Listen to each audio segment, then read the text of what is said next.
వ్యక్తిగత గొడవలు పార్టీ గొడవల్లాగా అవుతున్నాయి. దీంట్లో తిలాపాపం తలాపిడికెడు. తెలుగుదేశం అనుకూల మీడియా వైసీపీ కార్యకర్త కాకపోయినా వైసీపీ అభిమానిని కూడా రాసేస్తున్నారు. అట్లాగే ఇప్పుడు వీళ్ళు అట్లాగే ప్రచారం చేస్తున్నారు. సొంతగా పుట్టుకొచ్చిన యూట్యూబ్ ఛానల్, సొంతగా పుట్టుకొచ్చిన డిజిటల్ ప్లాట్ఫారాలు, జర్నలిజం అంటే ఏంటో తెలియని జర్నలిస్టులు చేస్తున్నటువంటి ఒక విచిత్ర విన్యాసాల మధ్యన నలిగిపోతుంటే ఇప్పుడు పత్రికలు కూడా దాన్ని బరితెగించి తయారైపోతున్నాయి. ఇప్పుడు ఇది ఒక ఇష్యూ. రాష్ట్రంలో చంద్రబాబు ప్రభుత్వం అచ్చల పరంపర కొనసాగుతుంది. తాజాగా శ్రీసత్య జిల్లాలో దివ్యాంగుడు టీడీపీ కార్యకర్త నాగరాజప్ప పట్టపగలే దారుణంగా హత్య చేశాడు.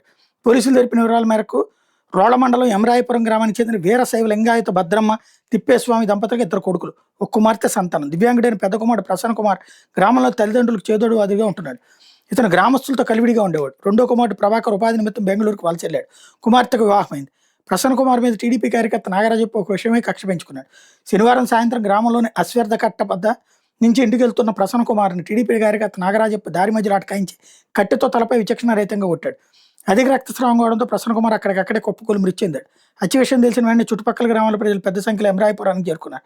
ఎప్పుడు ప్రశాంతంగా ఉన్న గ్రామంలో హత్య జరగడంతో పై విస్మయం వ్యక్తం చేశారు. ఎస్ఐ గౌతమి సిబ్బందితో కలిసి ఘటనా స్థలాన్ని పరిశీలించి టీడీపీ కార్యకర్త నాగరాజప్పను అదుపులో తీసుకున్నారు. గ్రామంలో చాలా మందితో వివాదాలు పెట్టుకున్నట్టు సమాచారం.